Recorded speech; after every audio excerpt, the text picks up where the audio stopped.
Okay, let's dive into this. Welcome to today's Explainer. We're going to be analyzing a really fascinating, highly charged piece of modern political commentary. It's called The Global Rise of Trumpism and National Populism. Now, we're going to deconstruct this source material today, and I want to be super clear up front. We are not here to endorse its viewpoints, but rather to study its architecture. It's basically a masterclass in modern political rhetoric.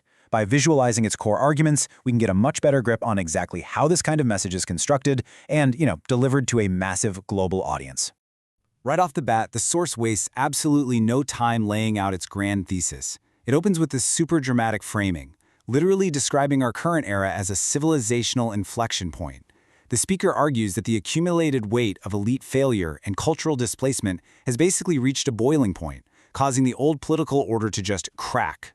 Notice the language here. It's very intentionally designed to convey this sense of unavoidable historical inevitability. It's setting the stage for the argument that what we're watching right now isn't just a series of random isolated elections, but rather a highly coordinated global shift. So here is our roadmap to unpack this argument today. First, we'll look at the Trumpism ripple effect. 2, Reform UK's rapid rise. 3, the European populist wave. 4, a very sudden pivot to gut health. And 5, the core drivers of discontent. All right, Section 1, the Trumpism ripple effect. Let's look at how this global movement supposedly begins. Now, what's really interesting about this timeline is how aggressively the source anchors this entire global movement to a very specific moment in time. It points directly to 2016, specifically the original Brexit vote and Donald Trump's first presidential victory, as the undeniable, earth-shattering catalyst for this whole current wave. The speaker frames 2016 as the moment the mold was totally broken. And then they point to 2024, which they enthusiastically dub a Trumpian golden age. They use this to argue that the movement hasn't faded at all, but has actually fully matured into a dominant political force. Moving right along to Section 2, Reform UK's rapid rise, from protest to power. 1400. Yeah, you heard that right.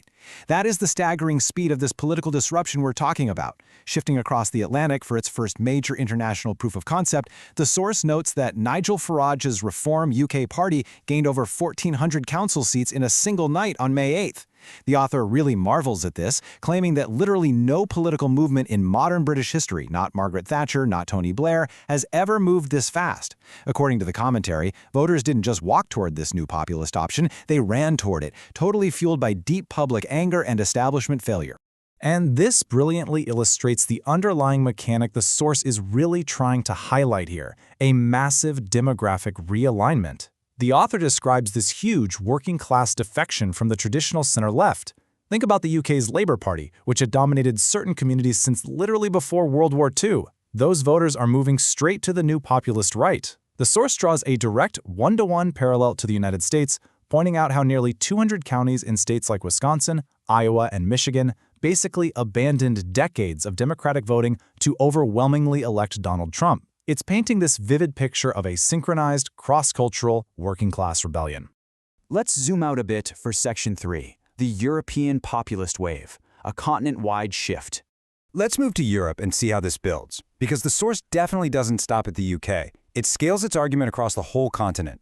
In Spain, it points to tens of thousands of people marching against the socialist prime minister, with the populist Vox party surging to become the second or third most popular party.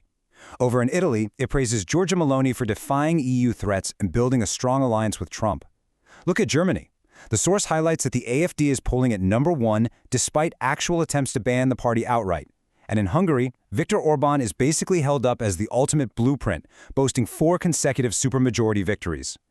The speaker uses this rapid-fire list to make the populist wave feel, well, utterly omnipresent. It's everywhere.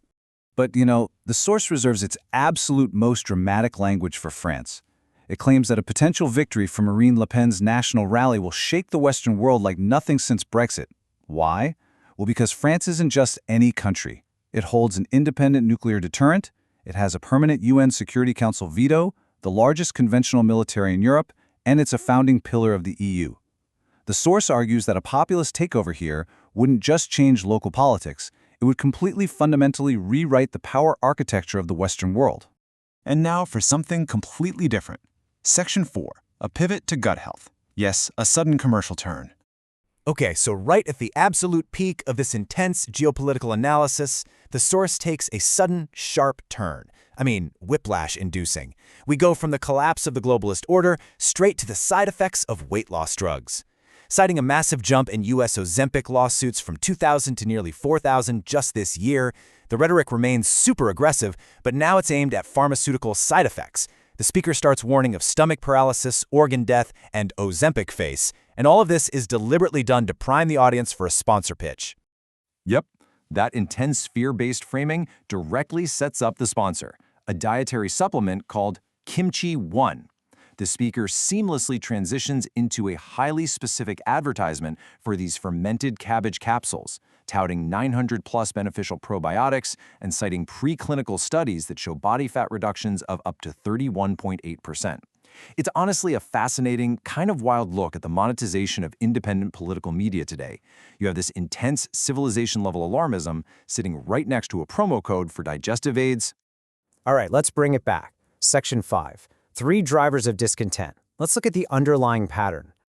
Bringing us back to the overarching political thesis here. So the crucial point is how the source synthesizes this massive global movement into a single civilizational pattern. It claims that across entirely different faces, languages, and national grievances, there are 3 primary drivers fueling the exact same anger everywhere. First, uncontrolled immigration that communities basically never consented to. Second, economic systems that enrich a credentialed class while delivering what they call managed decline to everyone else. And third, an establishment that responds to legitimate public anger with pure condescension and accusations rather than offering any actual solutions. And this brings us to the source's grand conclusion. The author argues that all these leaders, from Trump to Farage to Meloni to Orban, they are all offering the exact same civilizational contract to the working class. And that contract is, I see what they did to you, and I'm going to build something that actually works for you. The source boldly declares this specific promise to be the single most powerful political force in the Western world right now. So what does this all mean? It leaves us to ponder this final, really important question. Are we truly witnessing a permanent civilizational correction that will rewrite the global order for generations, just as the source passionately insists? Or is this simply a temporary, reactionary swing of the historical political pendulum that will eventually self-correct? Regardless of where you fall on that spectrum, understanding exactly how these arguments are structured, visualized, and yes, even monetized, is absolutely vital for navigating today's incredibly complex media landscape. Thanks so much for joining me on this explainer today. Keep asking the hard questions, and I'll see you next time.